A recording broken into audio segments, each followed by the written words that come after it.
A custom fitting is supposed to eliminate variables and dial in your equipment. But for many, stepping into a high-tech bay produces the opposite result. As soon as the launch monitor flicks on, the smooth, fluid swing used on the actual course tends to disappear.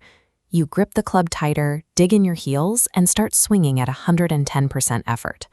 This happens because the human brain is hardwired for immediate reward. When a digital screen flashes a distance metric, the mind takes a shortcut, equating a higher number with better performance. The ego takes over. Instead of finding a reliable tool for your bag, the goal shifts to impressing the fitter and chasing a single, unrealistic hero shot to put up on the board. To get that higher ball speed, players subconsciously abandon their natural tempo and contort their mechanics just to see a specific number on the monitor. This psychological hijacking means golfers often pay a premium for a custom fitting based on a violently forced swing that does not exist on a real golf course. This behavior exposes a flaw in amateur club fitting, prioritizing raw distance over shot dispersion. This scatterplot compares two clubs.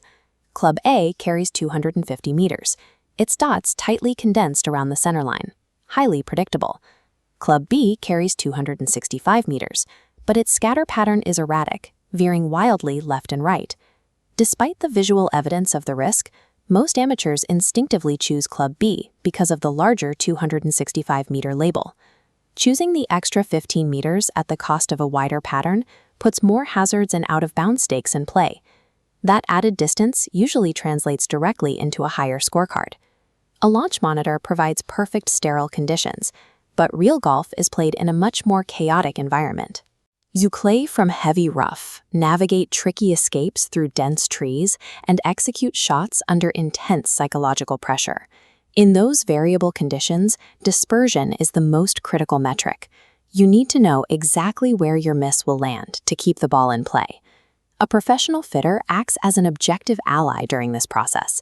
They challenge your biases, spot when you are forcing the swing, and help you reset to your natural baseline tempo.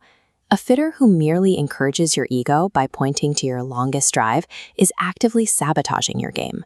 A successful fitting requires reversing the traditional hierarchy of launch monitor metrics. The foundation of club selection is dispersion. First, find the tightest shot pattern and a predictable miss. The second tier is consistency. Analyze the stability of your numbers across dozens of swings, removing random outliers. Finally, distance. It only provides value if reliably repeated. This process requires discipline. Swing at real course speed, accept your normal misses, and ignore the single bomb. The fitting process should leave you with the certainty of knowing exactly where the ball is going when you step onto the first tee.